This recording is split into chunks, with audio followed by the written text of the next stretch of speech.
This is the 21st season of Bass Talk Live. BTL is presented by Bass Cat Boats, Strike King Lures, AFTCO, Pro Guide Batteries, Spro, Gamakatsu, The Bass Tank, Denali Rods, Beatdown Outdoors, and Sunline. BTL coming at you.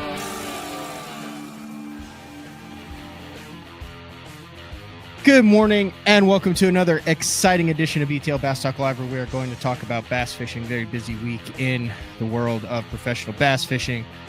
You've got a BPT coming up in a week or two, or in another invitational at the beginning of the month, and then the Elite Series kicks off tomorrow out at Hartwell, which that looks like it could be setting up. Man, I'm just a fan of catching fish, and I'm watching all these guys out at Hartwell, and they're like, oh, here's a 15-pound striper, here's an 8-pound hybrid, here's a 4-pound spotted bass. Like, I'm all about, like, if I'm going to practice for an event, like, yeah, it's nice to get on it, but dude, like, if you could just like turn around and catch a 10-pound striper at any cast, like, I like those events. Like, I like going to Cherokee and trying to catch the smallmouth and then just like, oh, look, schooling high for 30 seconds. I like those type of practices, but it'll be interesting to see how that goes down, whether that'll be a bank-related deal, post-spawn deal, or a mix of both. But news that came down over this past week, which I got to admit, it wasn't a shock to me, but it was a surprise. And Kevin was the first of what I would call a generation of professional anglers. I put Kevin and I mean, I guess you could kind of put maybe Timmy Horton in that category, who retired before too. But yeah, that Kevin, Edwin, Skeet, that group of guys, Swindle's in that, a Hackney, that group of guys who kind of came up, who defined a generation of tournament bass fishing, took it to the next level, were really around at the inception of the Bassmaster Elite Series under the ESPN directorship there, where the personalities were expanded upon, the storylines were really developed. We've talked a lot about how professional bass fishing has been covered in recent years, and what it is looking like, how the different organizations are jockeying to cover that to build value in their anglers. And so Skeet, who we had on the show last year, who was just inducted into the 2024 class of the Bass Fishing Hall of Fame, and has won recently on the East Coast, came out and announced his retirement from competitive fishing, similar to like a Kevin announcement, where he's like, hey, like I'm still in the industry. It's not like I'm going to go golf every single day and not be around. But kind of came as a surprise, as to me, at least, as far as the timing. And Skeet's an interesting angler to look at, because he is one of the few anglers who has been able to develop a cult following of fans who have followed him wherever he goes, bought whatever he's come out with. One of the few guys who I know, multiple people who are in the boat that he runs because that's a Skeet boat, who throw the crankbaits that he throws because that's what he throws. He's been able to capture what a lot of professional anglers look for, which is a market share and true fans. Because let's face it, when a guy wins a tournament 2,000 miles away, it doesn't really affect your life, whether the guy finishes last or the guy finishes first. You say the same thing with a lot of individual sports.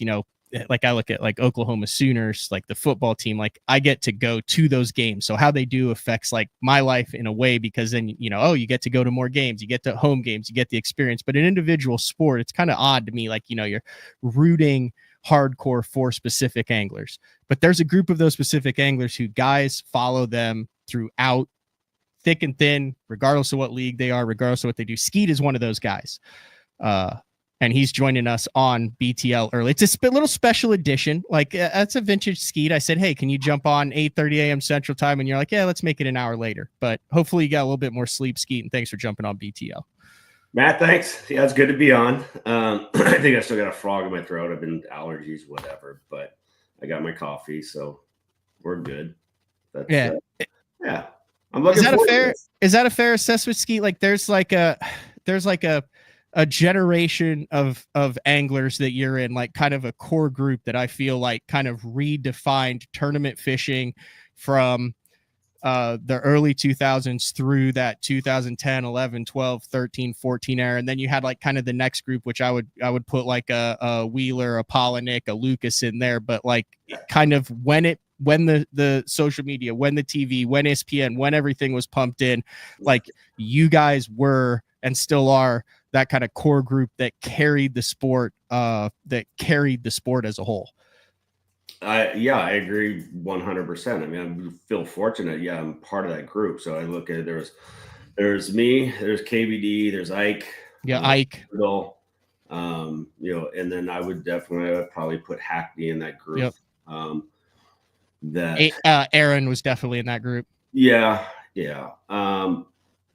But as far as just, we came through at the right time. Our careers were peaking at the right time. When you're winning, everything else kind of comes easier.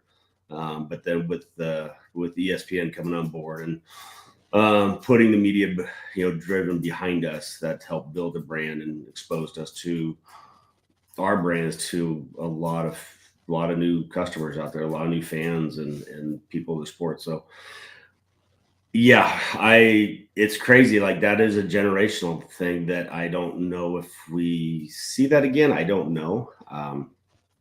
But I'm just glad I got to be part of that. And having the fan base that I've had all these years is super cool. Obviously yesterday was a big deal, big announcement. My phone was blowing up. Social media messages, I think it was a roller coaster of emotions yesterday, reading everything, and just some of the responses were just freaking so cool. So knowing I never set out to impact the sport like how I have. It just is one of those things that evolved, and I just want to catch fish, and then this is now everything that's come with it over the years, just through just a lot of hard work and determination. When did you first realize, like, okay, I'm the West Coast dude, I'm doing the thing, the spiky hair, like you're doing your thing, you've made it, and then when was the first time you realized, like, dude, there's like a guy in Kansas that's like all about Skeet Reese fishing when you started to travel around? Was that a surprise to you? Did you feel that kind of groundswell of support as you started to travel more and more around the country, where you're like, holy cow, there's like guys on opposite coasts, there's guys like all over who are Skeet Reese fans? I think it took a little while. I mean, a few years. Obviously, I think 2003 was my first. 2000 was my first tour event win, or my first tour win, or 2003, somewhere in there. I'm not good on dates and times, but I think when it was after I had won a couple times, outside of the West Coast, and the amount of TV exposure I was starting to get, and I think I always look at it's kind of like Jeff Gordon when he hit NASCAR. It was a love-hate relationship with the NASCAR fans for so long. And, here's this California kid that's come out and all of a sudden just starts dominating. And he wasn't a traditional Southern, spoken race car driver. And I think that was the thing for me, is I wasn't traditional in the sport of bass fishing, how I looked and how I acted. And so I think that I brought some West Coast flair or something like that to it. And I think people was like, hey, this is different. This is fun. And it took a little while, but then I think, like you said, the swell started growing, and, as you continue to win, then that swell grows faster. Did you ever like butt heads with Tripp or with the powers to be at the organizations just about your persona and how you were and stuff? I mean, it's a very traditional bass fishing scene, similar to, like you said, like in NASCAR, that like, did you have to go into meetings where it was like, hey, like tone it down? Or do you think that that sponsors and the organizations gravitated to you more, especially in the early days, because they saw the potential for the expansion and the additional eyeballs that you could bring to that organization? Yeah, I think the latter part of your question is correct. The sponsors, I think, gravitated towards me just because the look, the attitude, whatever it was, the fishing. So I had some great partners early on, and I think I think, Bass and especially ESPN, they saw it and excuse me. I don't think I ever bumped heads with Trip. I mean, well, I shouldn't say I didn't bump. You bump heads with every tournament director. So, because we're always doing something, we're pushing something, we're believing something that's different than a tournament director. But, Trip was just one of those guys. Trip was, he's black and white, and I love Trip to death. But no, I think I got in trouble more for probably dropping F-bombs on live than anything. Yeah, that's just like later on once it gets to the live coverage. I remember that was like a debacle. They're trying to figure out where to cover it, how to cover it, what the guys could say. Remember when they first started doing the live, like everyone's like, oh, it'd be cool if we could go to like live cameras in each boat, blah, blah, blah. Well, they had that for a while, but the problem was you'd then be like covering guys and you could like go to all these different boats and you'd have a guy that's just dropping 7 F-bombs with a fish stuck in a brush pile. Yep. You go to another guy that's chain smoking on the front deck. You'd go to another guy that's taking a leak off the front deck. And it was almost like they were like, all right, we got to figure this out because this is not working out very well. Let's rein it back into 10 and then say, hey, you're on live. Yeah. Because I did all the above. So. Yeah.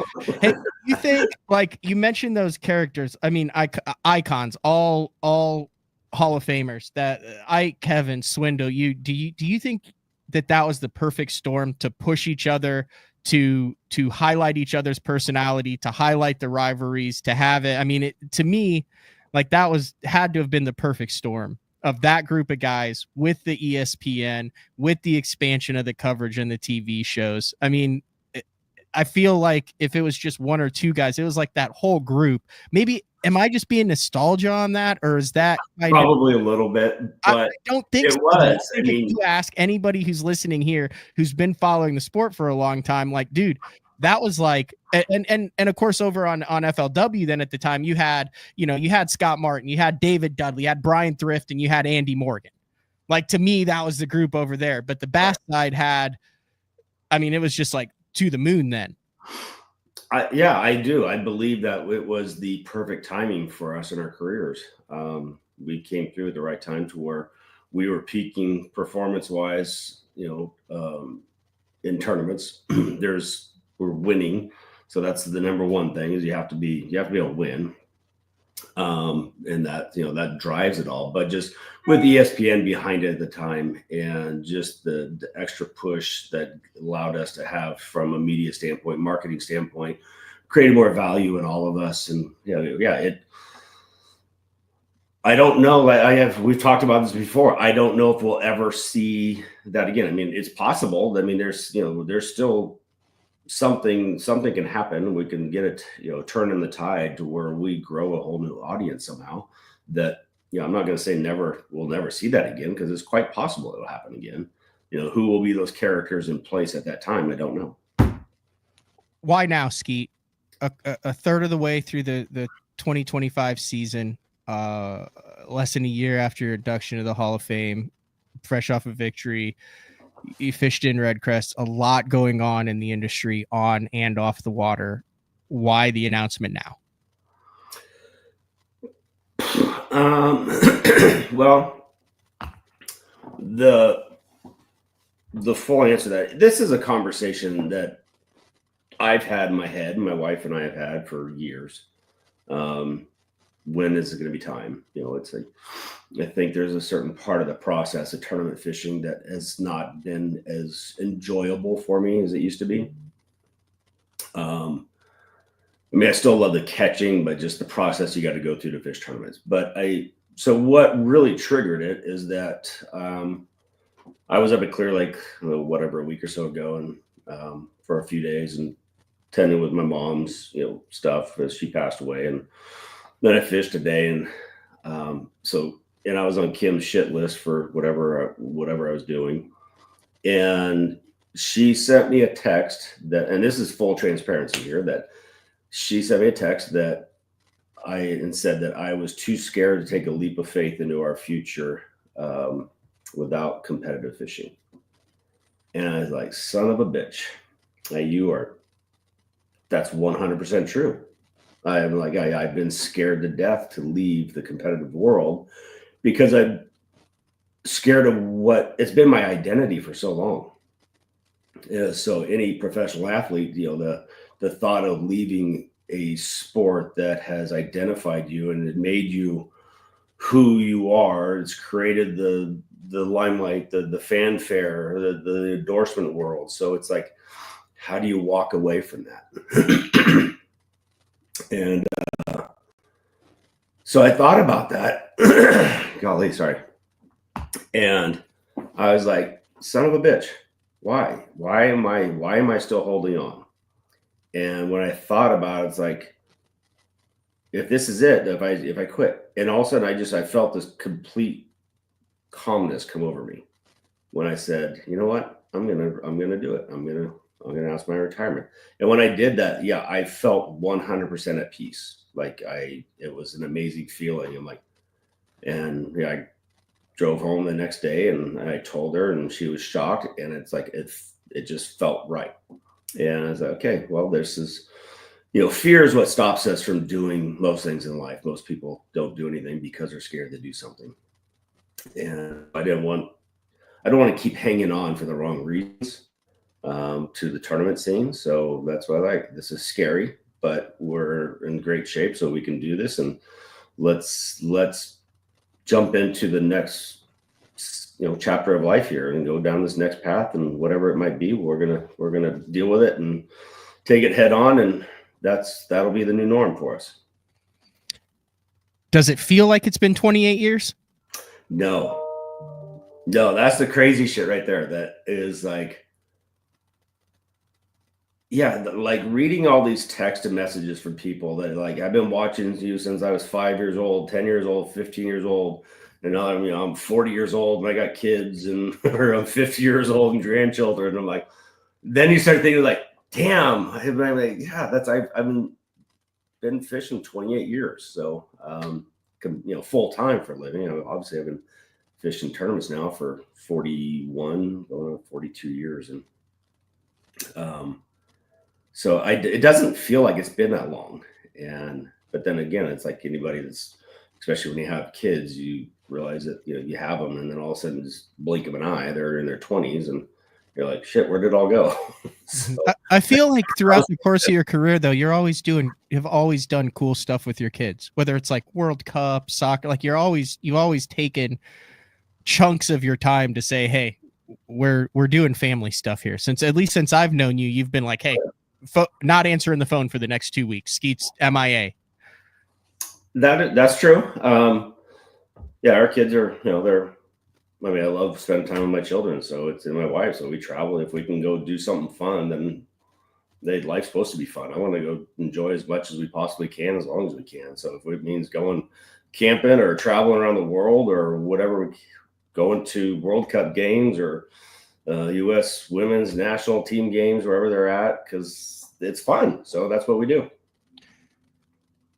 Biggest difference in the sport from your first year fishing the invitationals in late 90s to 2025? Biggest difference? Yeah, on the water, off the water, as a whole. Like, just say the biggest difference in professional bass fishing as a professional angler who has been to and seen it all, from my first year on tour making a living doing it to my last year on tour, which is 2025, as you just announced yesterday. Biggest difference? Oh, without a doubt. Obviously, the elephant in the room is we forward-facing sonar. We're learning so much more about fish than we ever. Look, I've done a shitload of articles and videos and talking about bass behavior, where, when, how, why, with what lure, and which still all holds true. But there's this whole other group of fish that we never knew how they lived for the entire existence of the sport. And now we're seeing that there's fish they roam in the middle of frickin' nowhere, and there's food around, or hell, they don't even have to be food. They could be just floating out in the middle of the lake getting warm. I don't know. It's just there's fish that have never been touched. So this is new territory. Mm-hmm. You use the phrase elephant in the room. So I'll ask the question that a lot of people are wanting to know then. Are you retiring because of the forward-facing sonar in the era and you don't want to go down that path for the next 10 years and wake up and you're 60 then? I would like to say no, it's not. But there's probably there's some of it that yes, if I do not there's a lot of so I have the choice to learn it and use it, and I could be great at it if I choose to spend that much time doing it. I'm just not at a point in my time in my life and career that I want to go do that.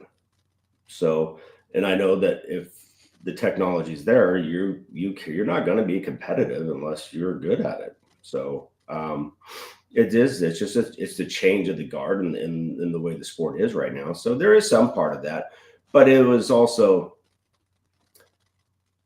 I think if anybody's ever had a job for, which most of your generation has not had a job for 28 years. And you ask anybody that's worked any job anywhere for 20 I worked for Jeffries for 13 years. I feel like I've had a job. Yeah, that's like 30. Yeah. So, which, by the way, I talked to Mark this morning. He's deep in he is, I mean, you want to talk about a wormhole. He is as deep down the wormhole recruiting trail for collegiate bowling as you can. He was on the phone with someone, a female bowler from Hawaii, believe it or not. And I said, do you want to jump on, congratulate Skeet on a career well fish? And he said, I can't. I have 2 conference calls with different people that are scheduled at the same time, but make sure that you tell him that I said congratulations and I'll give him a call.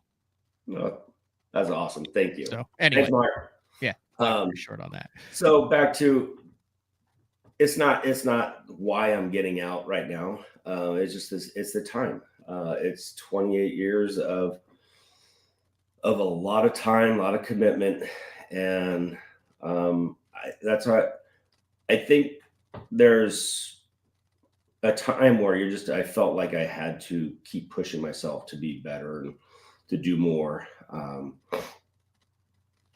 I think I'm at a point in time in my life where I realize that it doesn't matter what I go win at this point in time in my career. It's not going to change who I am as a person. It's not going to change my brand. It's not going to change my life.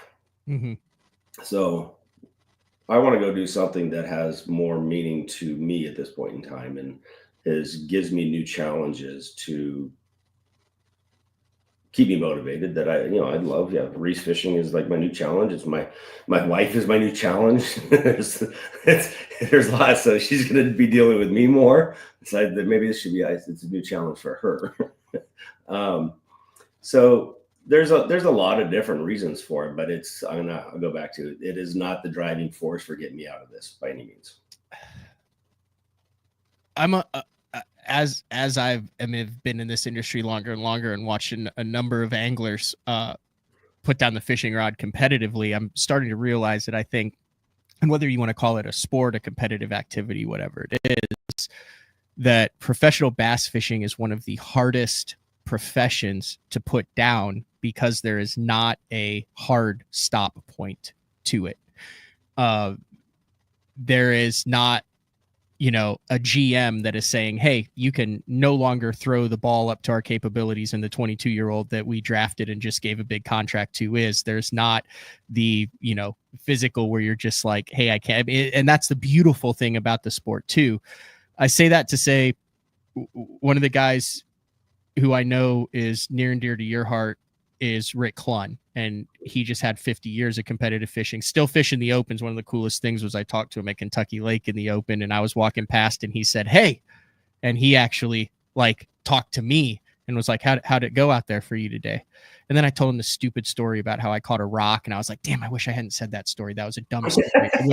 I wish I hadn't told Rick that story. I should have just said it was a tough day on me and then ask him about his. But I did this whole elaborate story about how I caught a rock and fought it in, and then it turned out to be a rock, and he just looked at me and he's like, oh, good story. And I was like, damn, bad story to tell.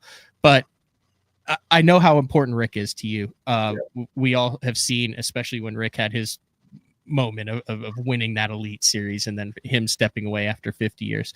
And you don't have to go into this if you don't want to, Skeet. Did you have any conversations with Rick? Did you reach out with that? The fact that kind of Rick ended after 50 years, how much of that did play into that? And was there any kind of wisdom or advice that he imparted before you announced your decision? Yeah. I have not talked to Rick about it yet. Yeah, I love Rick. So yeah, I'm just laughing at you. Yeah, you tell me, you tell him about a story about catching a rock. But I was like, why did I tell Rick Clunn that story? Because Rick Clunn asked you a question. Yeah. You're like, holy shit. Like, Rick's talking to me. Okay, what Yeah. happened today? You didn't catch a bass, but I caught a rock. Yeah, no, and his story was so much cooler because he was talking about how he had a 5-pounder eat a spinnerbait 3 feet from the boat, and like how he was like, it exploded, and he's like fighting it on the short string, and like I was like, oh, that's such a much better story than my rock story. But as far as I think that's one of those things that I love. I'm so happy for Rick that Rick is still chasing what he loves doing. He loves tournament fishing, but I also know is like as much as I love Rick and what he's done, I know I've always known that's not going to be me. Mm-hmm. I think you've always said that too, like out loud said that. I did. I think in the past you've said like I'm not going to be doing this when I'm 75. No, there's I am because I've realized that whenever I go, I've got a little place of a clear lake, and when I'm up there just like fun fishing, it's fun. And I'm like, wow, I don't get to do a whole lot of fun fishing anymore. I mean, for 28 years, it's pretty much tournament fishing with very little fun fishing, relaxed. Well, I shouldn't say tournament fishing's fun when you're catching them. But when you're not catching them, it's not fun. But with no pressure. So I'm really enjoying the thought of just being able, I'm going to be able to go fish for whatever. I want to go fish for a week and just shoot some content and jack on some fish. Then that's going to be fun. But I was thinking about that yesterday, and somebody asked me a question. And I'm like, okay, 28 years. But then I felt like childish for retiring after 28 years because of Rick. I'm like, shit. Okay, 50 years and he's still fishing tournaments. I'm like, all right, I'm a pansy then, I guess. I don't know. So that's nuts. But I mean, I think every sport has that. Like you had the Cal Ripken and guys who just, I mean, I wonder, like I would like to ask Rick, like, was there ever like a period that you had to like power through? Was there like a 4 or 5 year period, 20 years in, 30 years in, 40 years in, where you were like, this might be the last one. And then all of a sudden something happened that gave you another decade? Or do you wish like maybe after 30 you had just been like, you know what, I'm going to go pursue? But I don't know. Everyone has a different life path. Yeah. Well, I think, there's lots of factors for, everybody. Mm-hmm. I think there's a lot of guys that are still fishing because they have to financially. Just because they're it's still a job to them. They need the endorsement world. They need whatever checks are coming in, and they're trying to make ends meet at home. So, and this is the job they chose, and they got to continue to do it as long as they can. I know for myself, and like Kevin and Ike, we've been very fortunate that we've in the licensing and marketing and endorsement world that we've been successful, and I'm grateful that I'm in an opportunity that I can walk away and I'm okay. So. But that came, that was 28 years of, busting our ass to get us to that point. So, but I'm just glad I was in that opportunity or in that position and still in that position to be able to, I can choose whatever path I want now. I said 30 to 40 minutes. Just let me know whenever you have to go. I'm going to skip the commercial break and just keep going as long as you want. But all my coffee, there's coffee in here and I'm good. Yeah. You don't even want to know what I've got in the BTL cup. It's been a long weekend, Skeet. I rolled back in from probably a cameo tea or something.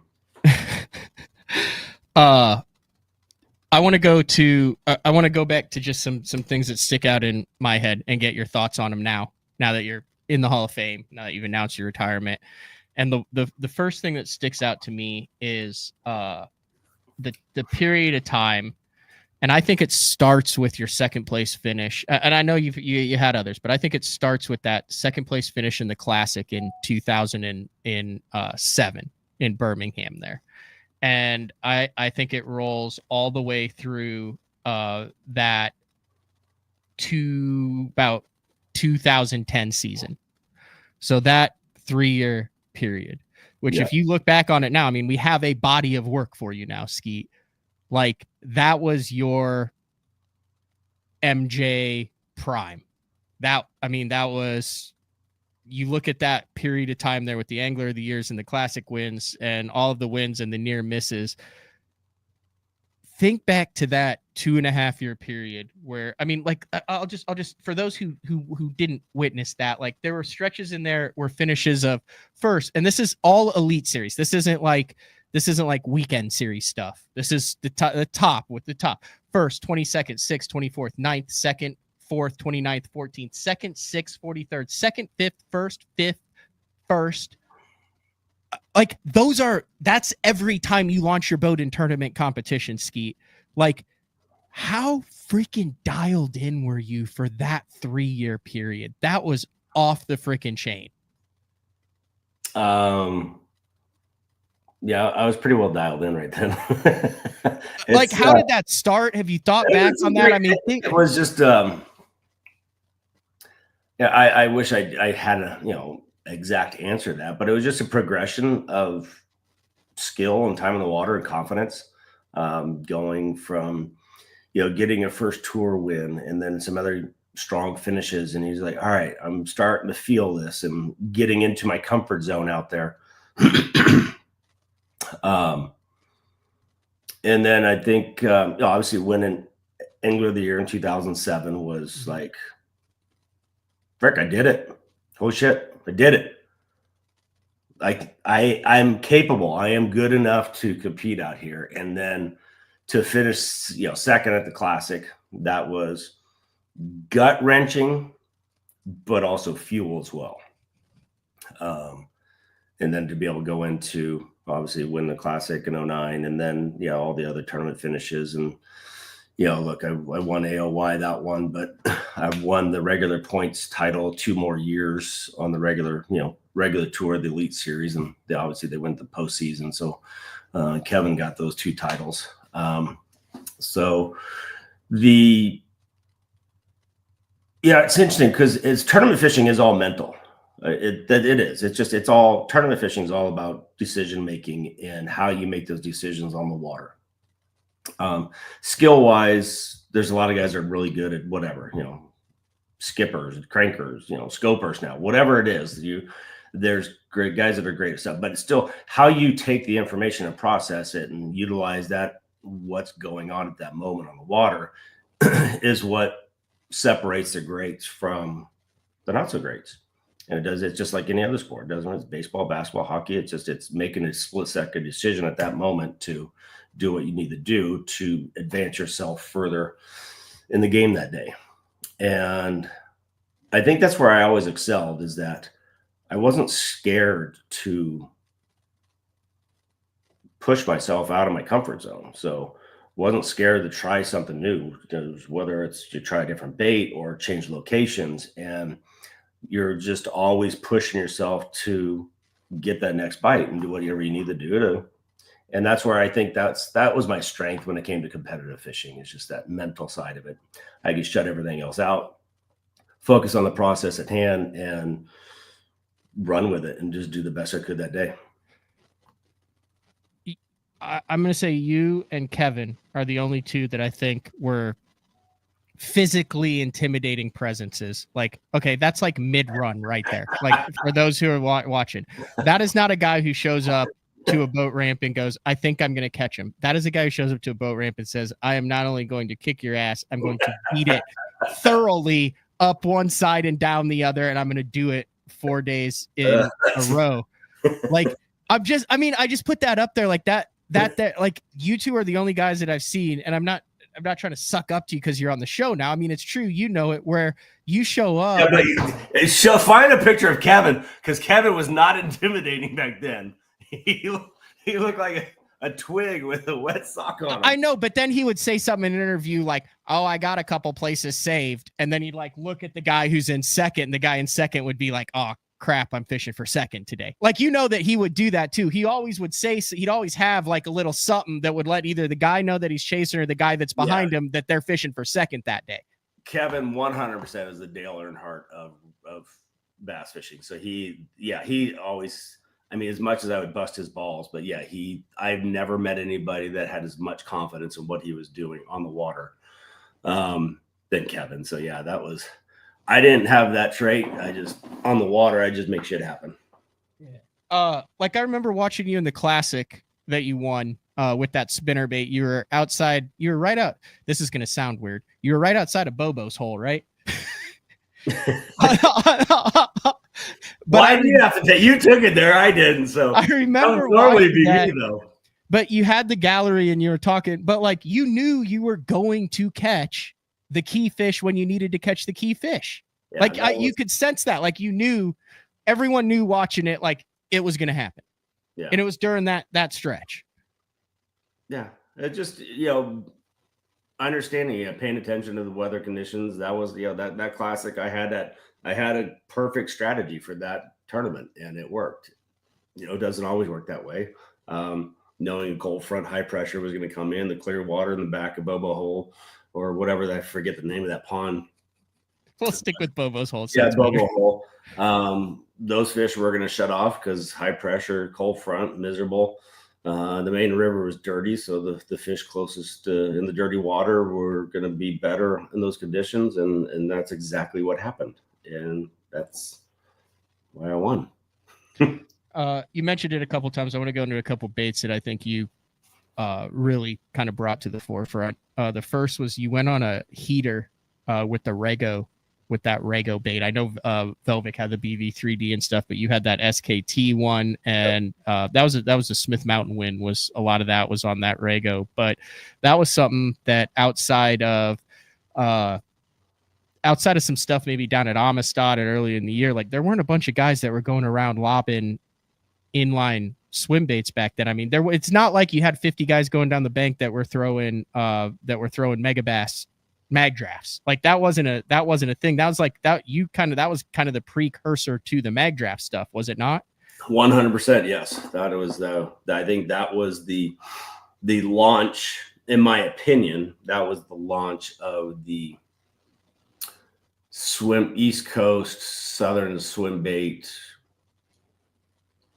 craze, because no national tournament had been won on a swim bait that part of the country, as far as I know, up to that point. Smith Mountain. I mean, we're talking Virginia. Yeah. And so to be able to come in, and I think I won by 20 pounds. I should have won by over 30 on that one, for sure. But that, like, people are like, "What? You threw a swim bait here, Smith Mountain?" And I'm like, "Well, yeah." That was a fun one, though, by the way. Yeah, I mean, here I got some photos from back in the day there. I mean, there you are. I mean, dude, like, look at, there it is right there. Yeah. You see it. You're just going down the bank, just absolutely cracking them on that swim bait. The other thing that comes to mind is the giant bass tricks on Gunnersville. Yeah. How'd you get? I mean, I know Bastrix is a West Coast original owner since, pass it on. New Bastrix making a big comeback, kicking ass. As a matter of fact, some really cool stuff from Bastrix right now. It seems like they're in really good hands. For a while there, it was like, ooh, is Bastrix gone? And now it seems like, I mean, it's like it was like this, like straight up, and then it was like, oh, they're getting kind of hard, and then they were just gone, and then everything on the market had the that plastisol in it, to where it was like, oh, we've got them and we're still good, but then you go to use them and it's like water in the boxes from the the oil's just and then they redid it, and then it was like, oh, you can pour the oil out of there. I still have 7-inch Bastrix from like when you won it that are like wrapped in paper towels and with toothpicks on either side of them, and the paper towels are all saturated. I still go, and I can go get them right now. I've still somehow managed to maintain them. But Bastrix, anyway, long story short, Bastrix is on the rise again. If you guys haven't checked them out, check them out. Great thing running it as well. Job. But that was, I remember you created, I know Remitz had some to do with that. There were other guys that were throwing it on the swim bait head on the TVAs and stuff, but that belly weighted Bastrix, and then on Gunnersville, the way you were throwing it, that was a pretty revolutionary tournament as well and fun to watch. How'd you get on that bite like at Gunnersville when you realized they'd eat the 7-inch bass tricks? Well, I'll go back to, Byron Velvick. He was the one that, because I was throwing swim baits and I was getting a bite or here or there. And then Byron's like, man, they're choking the 7-inch bass tricks. And he's like, here, take one. So I threw one. And then it's like, donk. I'm like, oh shit, this thing's real. And then unfortunately for him, I beat him with the bait that he turned. He lost a bunch that week. He did. Yeah. Because he didn't have the right rod. He didn't have the right setup. So. Oh no. You think he'd have been there if he had been dialed in? I mean, I personally watched him jump like 5 or 6 off over 5. Yeah. I don't remember what the winning margin was and all that, but it was my time. I had to, because I was running a gun and I was, chasing the post spawners that, in different locations. And, he was sitting on the bridge up there. So he got to sit in one spot and let him come to him. But anyways, it's one of those things. And that's a difference, there's a big difference, from a 5-fish tournament to, the Bass Pro Tour fish, every scoreable fish, whether 1.5 pounds or 2 pounds or greater, or whatever it is. So, you can, it's a, oh, you beat him by 4 pounds. Oh, that's bad. What's that? He'd have won if he hadn't given you that tip. He only beat him by 4. He had 88-1. You had 92-11. Boy, he would have smoked groomed in that, like you and Byron, and then you had Remitz there. It looked like he was terrified of a razor. 88-1 to 92-11. Yeah. But I won, so that's all that matters. Yeah, no, I hear it. So the other thing that I think you're synonymous with is the big square bill. Yeah. Like not the 2.5, not the 3.5, but I remember Lucky Craft came out with that. I mean, it's the size of your fist. That's and that was Magnum. Yeah. Yeah. Was that before guys were throwing big square bills when you kind of came out with that? Yeah. How did that come about?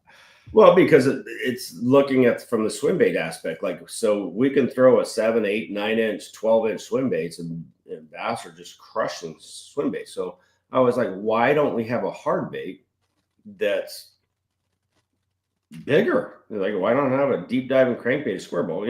So many of the lakes, these fish are feeding on gizzard shad. So a 5 or 6 inch shad is nothing for a 4-pound bass or greater. So it's like, why are we too scared to throw big crankbaits? And so that's when I came up with the SKT Magnums. Obviously I had the SKT Mini. That's how it started. And it's like, Palaniuk won his Bass Nation tournament with the SKT Mini. And so the SKT series has been proven with successful baits for fish catching. It's a big ass crankbait. Yeah. So I'm like, why can't we throw a bigger crankbait? So I just took that model and we made it bigger. So, and there's, it's what's interesting is that's still a secret bait for a lot of guys on TVA stuff. There's so many guys that fish that it's, whether it's the shallow diver or the deep diver, because the deep diver runs 25 feet, but it's, it's a large profile. It's, and so that's where, that's, I think everybody copied. That's obviously Strike King copied it. Mm-hmm. That's where I think the 10XD came from is, the SKT Magnum DR. That's all those baits were basically copied off that. And there's been a lot of tournaments won, a lot of big fish caught on those SKTs. Which was that hard to get Lucky Craft to do that? Like when you came in, you were like this, except times 10. No. But it's one of those things where it's not like you're not going to sell as many as like a 1.5. So people, they're not going to go pond fish with SKT Magnum. So, but it was one of those things where it's a specialized bait for, and that's like, I know going to Chickamauga next week, I 100% will have, they'll be tied on. So, post spawn fish, and they want a large profile bait. They're gorging, fatten back up. They're going to choke that thing next week. I know, just to put a wrap on the crankbaits, like I know that we talked about that, but if I associate you with one crankbait, it's that. I don't know if that's just from Illinois where I grew up to where it was like, oh, I'm going to save up my money and get that from Mike's Tackle World. But that little, the SKT Mini DR. Yep. That's like, would you say if you were to have like the one, that's the one that you're associate, like the one that kind of you've made your name on that one? Wow. I think that that one on the California Delta, because that's when I crushed, I was jacking them on the Delta with that bait right there. So I think that one had the most notoriety as far as like fish catches. That's where now we're cooking with gas came, and the phrase line that I said on that one, and so that one that one's iconic from that tournament. But yeah, I think that of all the colors in the SKT series, that one's probably, that's it. Soft bait size ways. I remember it was at a classic when Berkeley launched that Havoc series. And did you know how big the Pit Boss was going to be before it hit the market? But I mean, the Pit Boss was the last time, in my opinion. Like I said, this is just me and my sphere of influence. I'm sure there's guys that would be like, "Oh, the cream scoundrel," but in my sphere of influence, it was obviously Andre and the Beaver. Like I remember the first couple, and then before that, it would be the Bacon Rind or the Brush Hog, that type of thing. But then after that, that Pit Boss seemed to, from its release, dominate the market in flipping and even swim jig trailers for a decade. Yeah. Did you know that was going to be as big a bait as it was? No, absolutely not. I mean, it's one of those things where I was designing baits, and the Havoc line was actually my brainchild to do that with, and the old CEO of Pure Fishing. Really? I was telling him to, hey, we need to create an unscented line. How do we compete with Zooms of the world, and it's all about shapes and colors, not about scent. So that's where that was my concept, really. And that was one of my bait designs to come up with. That was the Pit Boss. And at the time I knew Andre's Beaver was still is. I mean, it's a great bait, but it didn't have any action to it. I'm like, well, I want more swimming action. I want vibration. I want kicking in it. So how do we displace as much water as possible in a compact bait? And that's how I came up with that design. I think we were like 4 or 5 renditions into it before I finalized on that one. Did I know it was going to be the number one selling Berkeley bait? No. It turned out it's a great fish catching bait. I mean, they still just choke that thing. And there's been that's probably the most successful bait that I designed in the industry over the years, as far as just the amount of fish catches. I mean, soft plastics always catch more fish than any hard bait. So, but amount of stories that I've heard about from around the country, like I've got my PB on it, and so it's cool to know that you design a bait and that's all. Well, when I design a bait, it's for me. I design it for me first and foremost. How do I catch more fish? What's going to make me better on the water, more efficient? And then it creates, then once it comes to market, then everybody else gets to try it and put it into their arsenal of lure selections. But that's one that I don't think it's going to go anywhere for a while, because I think it's become a staple, like a Brush Hog and a Beaver. So whatever it might be, that's the Pit Boss. Just it does catch them. And then they just transitioned that. When Havoc went away, they just transitioned that bait into one of their renditions. I'll ask this. So I heard, this is an industry gossip. You don't have to confirm or deny it. But I heard that each guy had like baits in that thing. And Larry Nixon had the worm, which was just like a standard trick worm. I heard he made just bukus of royalty on a trick worm. Like for every Havoc pack that sold, that it was just like normal, just straight trick worm. And Larry Nixon just cleaned shop on that trick worm that Havoc had. Well, so whoever designed the bait. Yeah, whoever designed a bait had a percentage of royalties for their bait from the line. So, did Larry made some? Yeah, because the bottom hopper, I think it was. Yeah, that's what it was called. It's called the bottom hopper. Kind of like a little different thing on it. Yeah, so I got a general idea of probably what he made, but I mean, it's not like he's going to go buy a mansion with it. So, I hear you. How, looking back over the course of your career, how much of a soft spot do you have in your heart for champion boats? Oh, I think it's like anytime you have your first. So look, everybody remembers their first. So, um, um, okay, here we go. So, Question about boats, Skeet. yeah. So, um, yeah.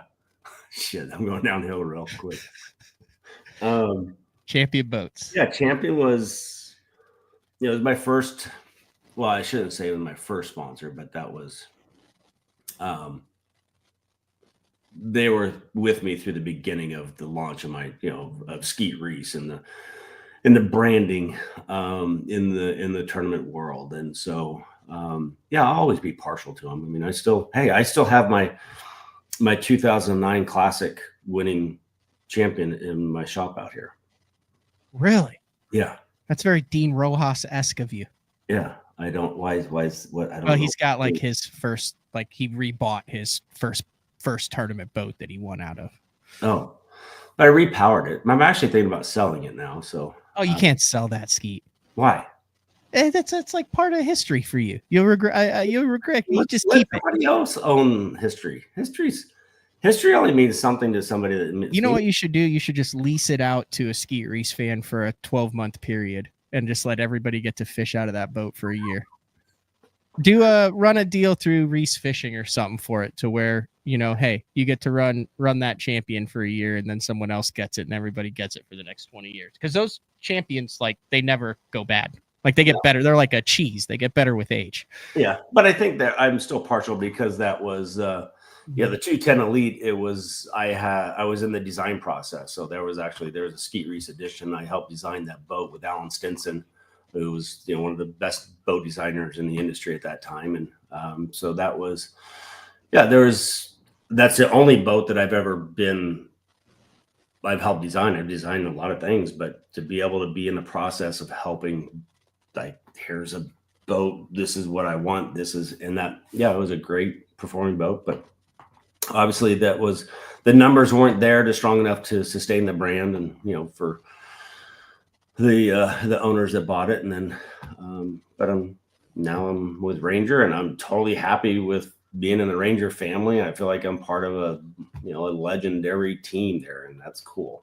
It's like, that's where, it's like I'm in a Forrest Wood product. Like, obviously Forrest Wood's not part of it anymore. He's not here anymore, but it's like, dude, like the Godfather, that's, he created this brand, and like, that's cool to me.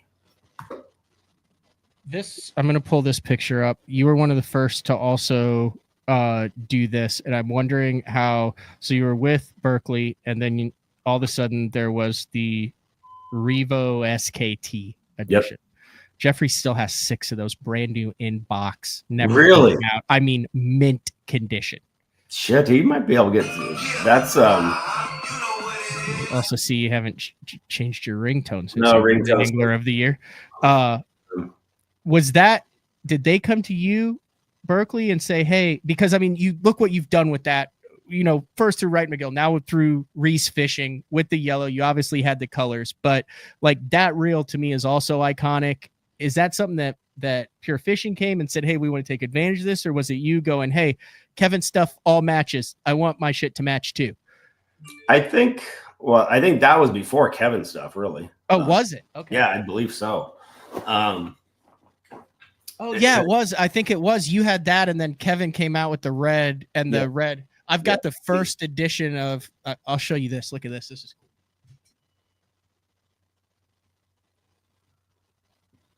I'll be able to tell the year too. It might have the year on it, because this is one of the first 5 prototypes of the Tour KVD Quantum. Dude, it is heavy. It is like, look at how heavy that is right there. Now I'm like, we fish with this piece of shit. Yeah, look at that. Yeah, I think that Revo was before. Anyway, how did that come about? Because that kind of started a whole generation of angler specific matching, that whole thing. Yeah, it's when so obviously I was part of the Pure Fishing lineup at the time, and I wanted to, how do I incorporate my branding into a reel? And I said, I want a black and yellow reel. And that that Revo, and I had specifics. So obviously that was a 110 millimeter handle with oversized paddles on it, and that's what really made a big difference to me on reels. And that was that's still that I think that reel right there is probably one of the more popular Revos they ever had. Like people that fished that reel, like this is the best Revo I've ever had. Mm-hmm. They loved that thing.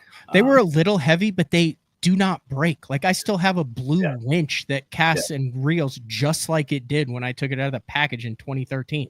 Yeah, so they obviously they're not that way now, but we'll get there. We'll get to Reese Fishing shortly here. That's what we're going to conclude with. That was obviously that was me still that was trying to build on the brand, the black and yellow Skeet Reese team Skeet, and how do we get it out there? And that was a big step because that was my first like mass produced durable, like from a reel. To get do lure is one thing, but to get a signature black and yellow reel, that was new territory.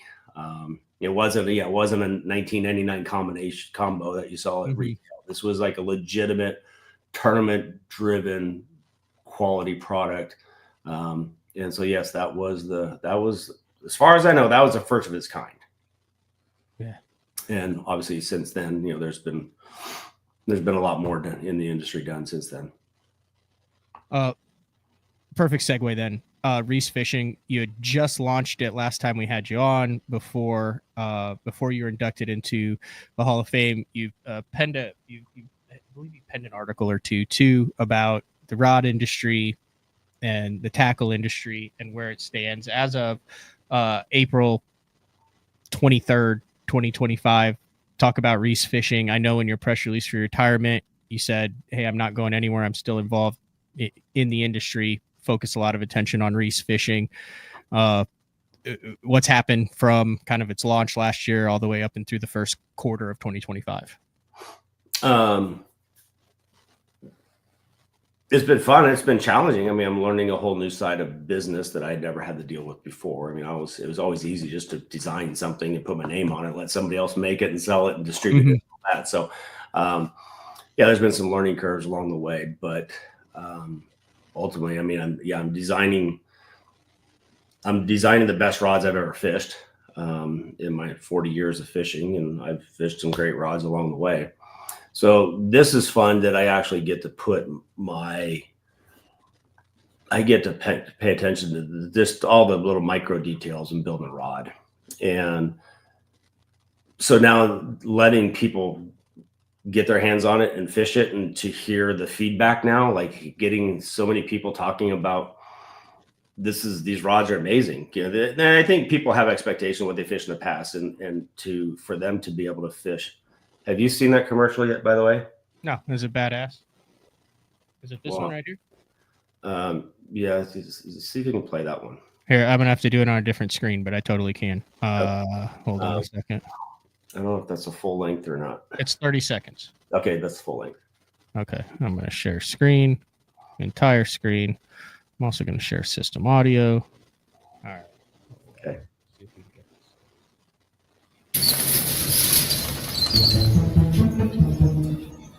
You're going to love the way my rod feels in your hand. It's so soft to the touch. Just grab the tip and pull on it. You're going to love my actions. After 37 years of professional fishing, I know what makes a rod more comfortable and effective. Your hands and live well will thank you for choosing the most comfortable rod you will ever fish. There you go. That's well done, Skeet. Pull on it. I have a feeling you directed and wrote that one. Yeah. just going out on a limb. 100%, yes. So I went. There's been a lot of feedback on that one. Mm-hmm. There's a lot of positive, but there's been some hate mail with that one. But I want to make something that was entertaining. But back to Reese Fishing, now this is my new challenge. But the cool part is, going back to the beginning of this, talking about the fears of leaving a sport that has built my identity. And not knowing what I had in store moving forward. And when I finally made the decision, okay, I'm going to do this, and for me to reach out to all my sponsors and partners and say, hey, this is my plan. They're like, oh my gosh, okay. But I believe everybody at this point in time says they want to continue on with me beyond the tournament scene. So Ranger and Bass Pro Shops and Grundens and Lucky Craft and Lowrance, Cast King, Sea Guide. So everybody still wants to be on board because my brand is not going away. It's just not going to be tournament fishing anymore. So I think they want to participate in that, which is awesome. And then now that time and energy that was spent in the tournament space, now I can devote that to Reese Fishing. And it's going to be, we might be showing up and doing, like, we're going old school. We might be just showing up in a van to tournaments and letting people try the rods, fish the rods, and let them feel them firsthand. So get back to some grassroots marketing that people just don't do anymore. But how do I build better products, and how do I get it in more people's hands, and how do I keep pushing the envelope from product development, design, and I may be, who knows, maybe someday I get into soft plastics and glide bait shit. I don't know. Anything's possible. All right. Well, I know you've got 6 tournaments left, possibly 7 if you make Red Crest for next year. Well, I got 4 tour events. 4, then maybe heavy hitters next year. Yeah. 5, and then Red Crest next year. That'd be So that'd be 6. Yeah. I want you to look back on this. If people were to remember you, this is on the water. Like, look back for one on the water tournament moment where when you say Skeet Reese, you go, I remember when. What moment do you want that to be? Wow.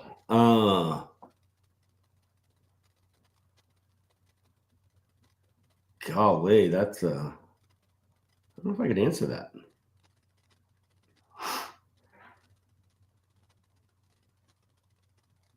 I think it's more not a particular moment. I think it's more about the energy that I hope I brought to the fans, the excitement.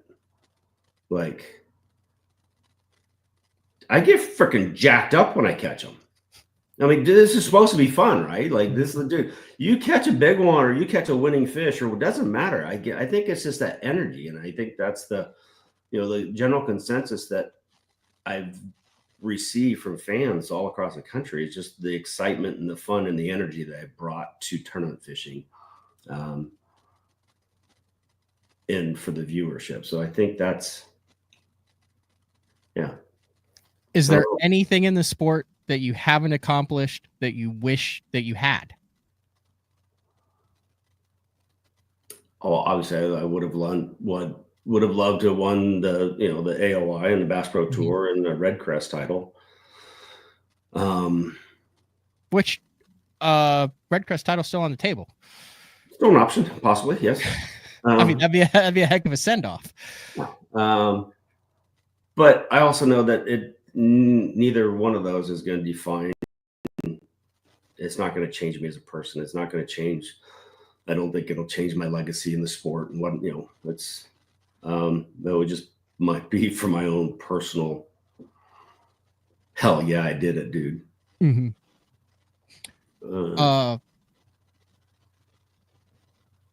Is there a chance we could see you at like a U.S. Open now, or maybe like slide into Clear Lake Open, or? I think obviously we're going into uncharted territory. Yeah.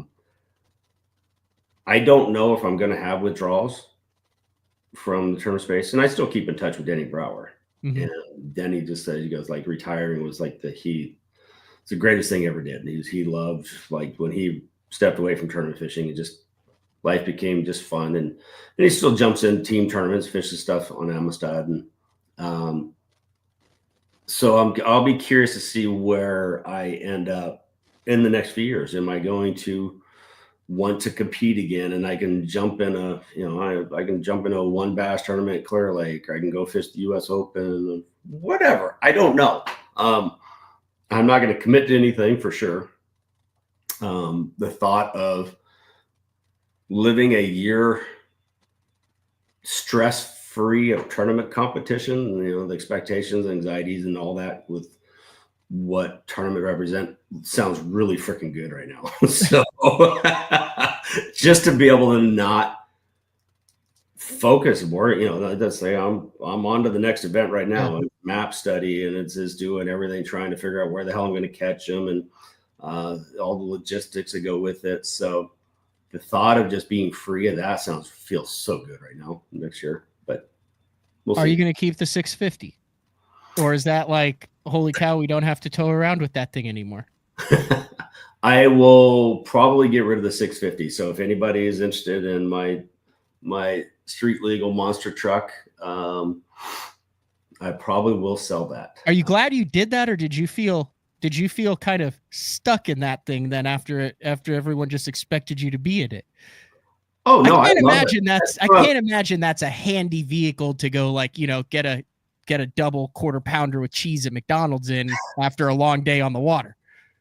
Yeah, you don't go through drive-throughs with that. So that's number one. It is kind of convenient because it holds 220 gallons of fuel. Fair. So if you don't like stopping for fuel, and that was one of my excuses of buying that, is I hated stopping for fuel. I don't want to. Most trucks got a 25, 30 gallon tank, so you got to stop every 300 miles and get fuel. I can stop every 12 to 1,500 miles. So from a marketing standpoint, that truck has paid for itself. That costs you $750 to fill that thing up. And that's cheap. That's $3.50 a gallon. Yeah, it's cheap. Yeah, it's almost $6 here where I live. So oh my gosh, $750. But yeah, you don't have to stop very often. Right. So, but from a marketing standpoint, brand standpoint, that was the best.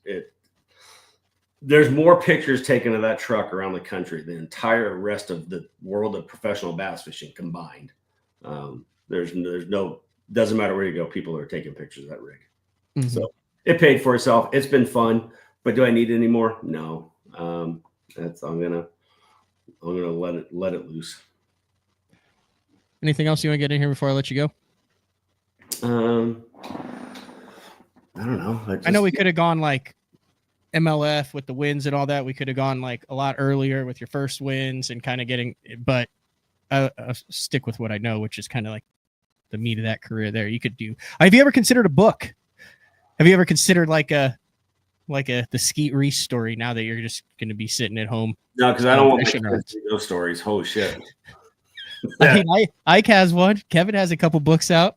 Yeah, but Kevin will never write what he did off the water. So that's like, well, do I want a biography? Then yeah, it'd be a very interesting. Have you ever been approached for any of that? Like the Skeet Reese story, documentary, biography, anything of how I don't think my career. How he turned it into the Bass Fishing Hall of Fame. I don't think my life is that intriguing to that many people. I mean, I don't think we're going to go sell. Some would disagree.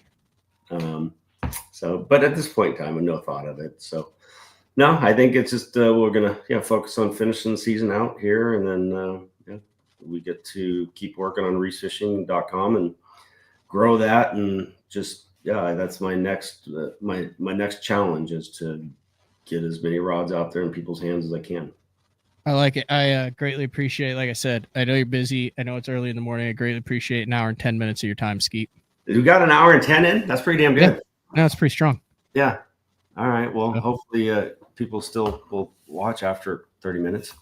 They all I'll as soon as you get off, and then I run the commercials and come back with like a editorial piece. That's when viewership starts dropping.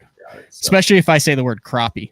Have you gotten into the Clear Lake crappie yet? I'll watch it right now. I can watch it start dropping. Have you gotten into the Clear Lake crappie yet, Skeet? Smash the giants on Clear Lake. So, yeah, like the average size that catch is like 2.5 pounds. Yeah. So, October 1st, I'm starting a show called CTL, which is Crappie Talk Live. This is not a joke. You talk about doing things that you enjoy in the industry to keep from getting burned out, where you're at peace, or you love doing things. Crappie fishing is that for me. And don't deer hunt. I watched my my buddy shoot a deer one time, and I'm like, cool, that's cool. I got nothing against it, but I just don't hunt. I'm obsessed with the crappie game, and I've gotten into it and the more and more, and then I'll post the big crappie, and then guys will message me, and I was like, I think there is a need for bass anglers who want to do something during the off season. Yes, it's so funny how many of these guys on tour that they love crappie fishing. That's what the show is. It is not professional crappie fishing. It is not the professional crappie fishing tour. It is a off-season crappie fishing show targeted for bass anglers by bass anglers to become a better crappie fisherman from October through March. I like it. I'm not kidding. I'm going to be one of those. I am beyond pumped. Now, I've talked to Brian Smith. I've talked to I've talked to Ken Ma-ish, obviously, a number of different guys. I had the dude who just won the Clear Lake Open, guide out there, super mellow dude. Oh, Smith? No. Oh my gosh, you're killing me. I just had him on the show for an hour, so. Yeah, it just total. Oh my gosh, you're killing me. Hold on a second. I'm fast on the computer here. As soon as you say it, I'm like, of course they got rid of that article. John Pearl. God. I know. I'm the same way. He was a great guest. I totally brain farted. I'm like, he is as Cali as they get. He was like, I never talked to him before the interview, and he was just like, yeah, bro, I'm good. And, just super mellow guide. And I was looking at the guide, and he mentioned the crappie out there about how in that tournament he was catching like 3.5 pound crappie out of Clear Lake. Yeah. When CTL starts, this is an interactive show. There's going to be eight on location learn how to entertainment shows. Jeremy Lawyer on Lake of the Ozarks, like, oh, that looks like a limit in the first 30 minutes. Let's go fry him up in some Crisco, all the way to, Clear Lake is now officially on that list. So I will be out in California this fall. After I get married, I got engaged over the weekend in California. What? Thank you. Yeah. Oh shit! So, congratulations. Yeah, she's from Orange County, so I did the whole Laguna That's Beach. Why you were down in OC. Yeah, no, I got her out on Laguna Beach and the tide pools, and then like when I was like, oh, let's go look for some starfish or maybe some little crabs and stuff, and then she like turned around and I put the ring in a tide pool, and then I was like, let's see what we can find out of this one, and then she's like, oh, what is this? And like held it up and freaked out. I was proud of myself, Skeet. Congratulations. Made it 40 years. But somebody actually committed to you. I know, it's shocking. But I couldn't be happier. And she so if you trust me, if you want BTL, if you're a listener of BTL and you want it to be better, she will make BTL better. She's super pumped about getting on board and doing it as a team. You know how it is all about like, but if you want, team and working with someone. On Clear Lake, so yes, that was where I was going with this for crappie, because it is, from what I'm understanding, the number, like it is an explosion of gigantors right now on Clear Lake. It's pretty stupid.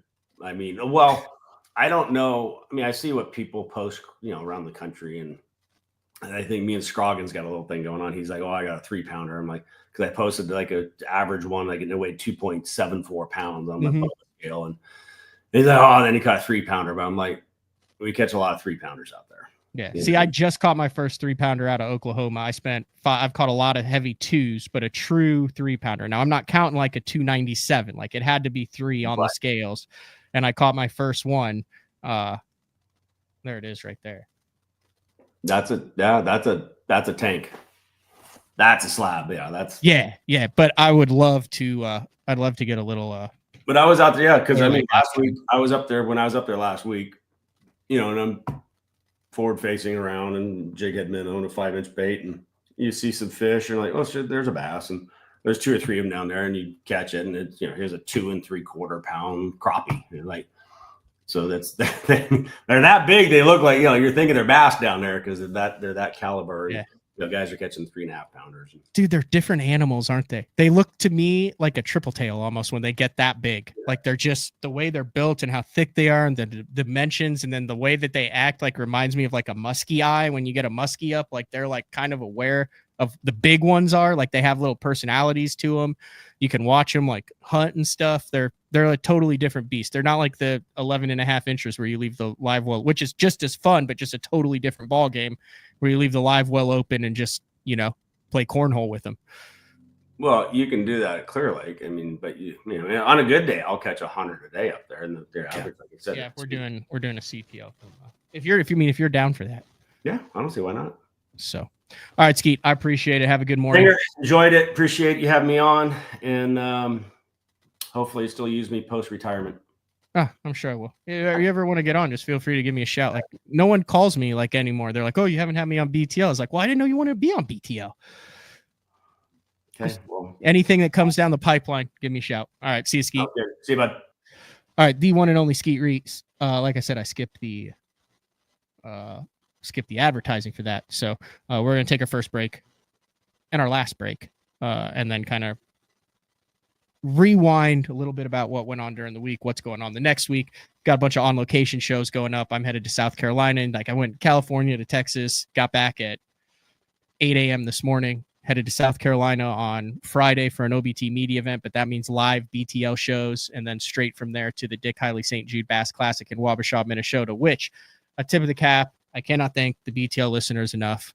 Over $5,900 donated to St. Jude Children's Research Hospital, strictly through the 2025 Bass Fishing Saves Lives t-shirts that I've been talking about for the last month on BTL. Blows me away. The support of the BTL listeners. Cannot thank you enough for that. And also a massive shout out to ATS Printing for bare bones minimum costs on the t-shirt and all that, so we can maximize the profits that go directly to St. Jude. It is the biggest donation that the BTL listeners have made through the t-shirts in the 4 years that we've done the t-shirt sales. And I could not be more grateful. Blown away when the final numbers came in. I kind of checked midway through, and I was like, holy cow, like we're on pace to sell the most t-shirts and raise the most money for St. Jude through that BTL and St. Jude t-shirt. And then when those numbers came in, because they turned it around so that can be donated, so it can be part of the 2025 Dick Hiley St. Jude Bass Classic. I was like, wait, that's like raw. No, they're like, no, that's for the t-shirt sales. So greatly appreciate it. All right, we're gonna take a break. When we come back, wrap up an interesting week in professional bass fishing. It's BTL on a Wednesday. We'll be back right after this. The new Puma STS has been redesigned from the ground up. With the angler, design, function, and performance in mind, nothing on this new offering was compromised, and the only thing carried over from the previous version is the name. Based on the Soft Touch series hull that started with the flagship Jaguar, this new model is nimble and performs incredibly well at all speeds with either a 250 or 300 horsepower engine.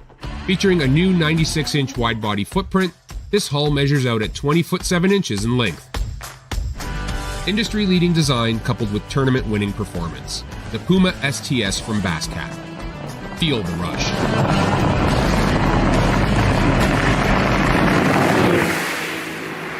This is Gamakatsu's new Nano Alpha line of hooks. If it looks familiar, that's because they are. It's the same shapes and sizes in the round bend and the EWG and in the new Horizon head that you know and love from Gamakatsu, but there are a couple new features with this Nano Alpha, which is this little green label that you see on the packaging. First off, 2 times faster hook penetration. That's because of the Nano Alpha smooth coating on it, and also it is 4 times more corrosion resistant. Check it out, Nano Alpha. I've been using Sunline Shooter for the majority of my career. Millions of dollars made, lots of bass caught, and the gnarly, gnarly stuff. If you need a abrasion resistant, tough fishing line for the really, really mean stuff, Sunline Shooter is for you.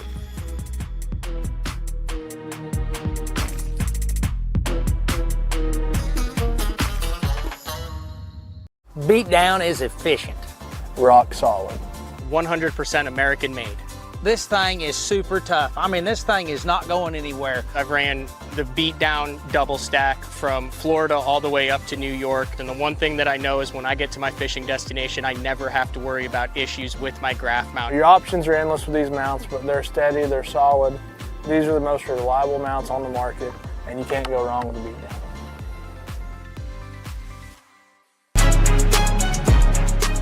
When you're ready to hit the water, Denali Fishing has you covered. Regardless of your skill level, from beginner all the way up to tournament pro. Denali has rods, reels, and tungsten to get the job done.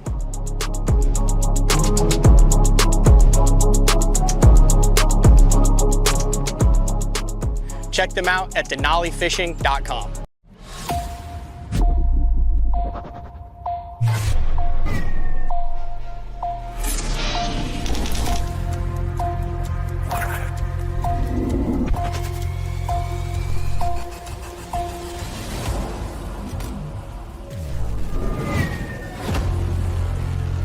Everything you need, one legendary brand. Top on Strike King.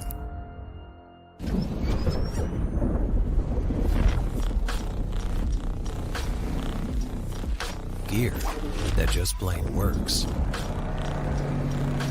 Cast after cast after cast.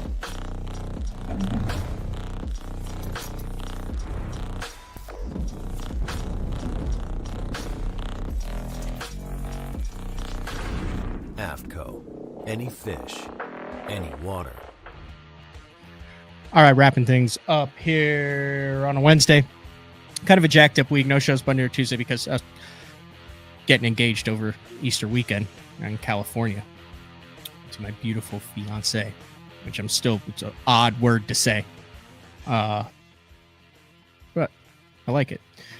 Big shout out to Skeet Reese. Like I said, a little bit of I wasn't expecting it to come at this time for the retirement, but that's three, I fairly say, icons in the sport over the last 3 years. If you take Skeet and Kevin and Rick Clunn, have had a big part in shaping the landscape of professional bass fishing. So if you want to, for some reason, missed BTL over the last couple of days because there wasn't, I had a guest on a couple months ago, Joe Cermelli.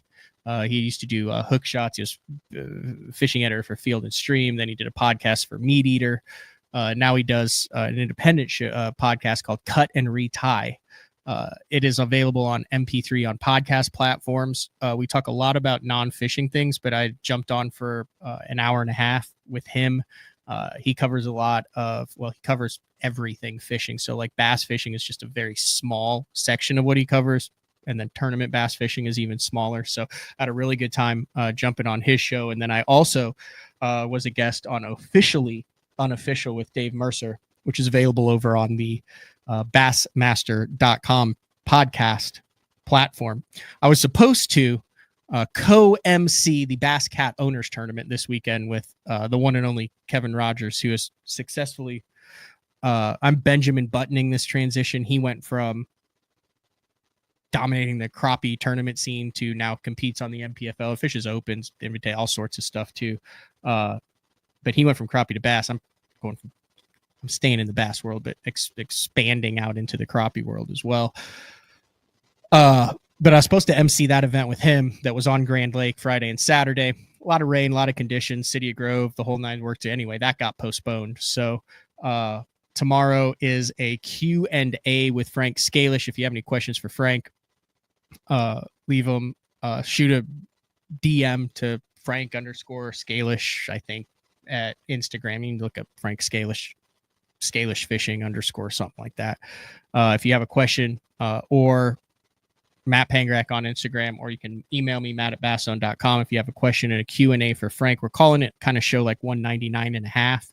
I'm also going to open up the video and audio lines tomorrow. So if you, at 8:30 a.m. Central Time, if you want to jump on and ask Frank a question in person with video, as long as you have a good signal, you're more than welcome to do that. So we'll do that show. I'm also going to try to squeeze in a couple extra bonus shows. Kyle Welcher obviously on the list to get on, but like the dude is on back-to-back weeks. Thought he was going to win the MPFL. I'd like to get Hackney on too. He had a big NPFL win over the week. To talk to him, to Greg Hackney about that, but he's competing this week. So we're kind of in that part of the year where we're trying to fit the puzzle pieces together as to who's available, who's has the cell service, who's practicing, who's tournament fishing. So just stay with it. Thank you for all those who've reached out. Like I said, I don't do Facebook. I posted on Instagram about getting engaged, overwhelmed with the amount of support of BTL listeners, advice, congratulations, things like that. it's awesome. It's like a whole new friend group, and I got to meet a bunch of you guys at the Classic this year, so that was awesome. But big shout out to Skeet Reese for taking time. Always been really good about taking time doing it, raw, unfiltered. One of the best to ever do it.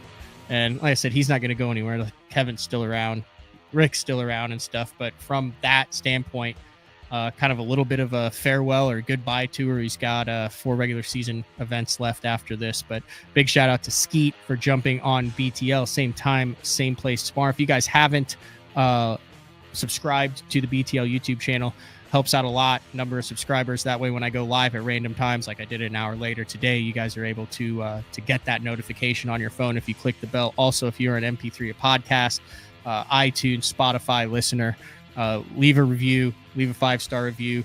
That helps as we roll into next year to make BTL bigger and better with the biggest names in the sport of professional bass fishing. That's all we got for today. We'll talk to everyone tomorrow. See ya.